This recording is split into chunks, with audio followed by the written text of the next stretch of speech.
Alright, in this section of the video bootcamp series, we're going to cover armor leaders, which are similar to normal leader counters, but they are going to be applicable to vehicles instead.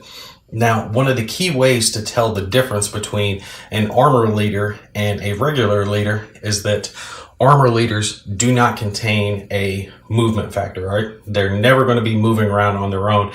They're always going to be associated with a vehicle. And as such, if anything were ever to happen that would cause the vehicle to become abandoned, the armor leader would be removed from the scenario at that point. An armor leader is never going to be running around the map on his own like a infantry leader would be.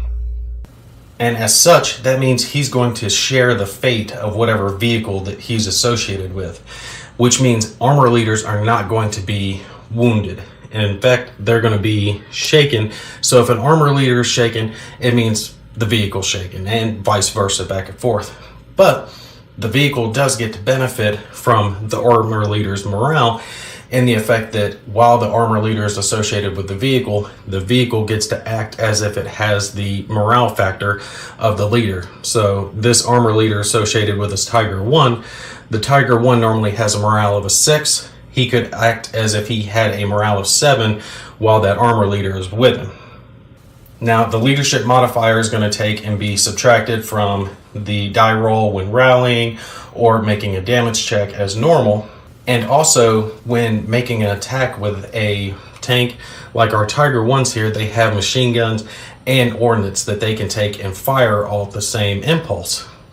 His leadership modifier can be applied to both. So you can add his leadership modifier to the tank's machine gun factor when making a direct fire, and you can subtract his leadership modifier from the tank's ordnance table when making it to hit roll. But it's not going to affect the HE equivalent number, which we know is that number located to the left of the morale. Now, when you're making a damage check for an armor leader, you're always going to use the armored vehicle armor leader column. Remember, they can't be wounded, so you're always going to use that column.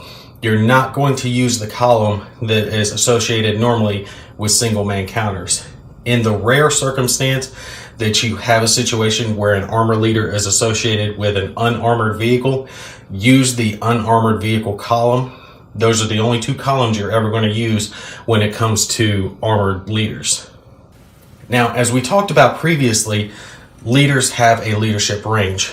Armor leaders are the same. They have a leadership range of 1, and that means they can activate the vehicles in the hexes surrounding them. So this armor leader with the Tiger 1 could activate the Tiger on his impulse and the adjacent Tiger 1 all on the same impulse. But just like our infantry leaders can't activate vehicles, can't activate adjacent vehicles, our armor leaders could not activate, for example, this adjacent infantry squad.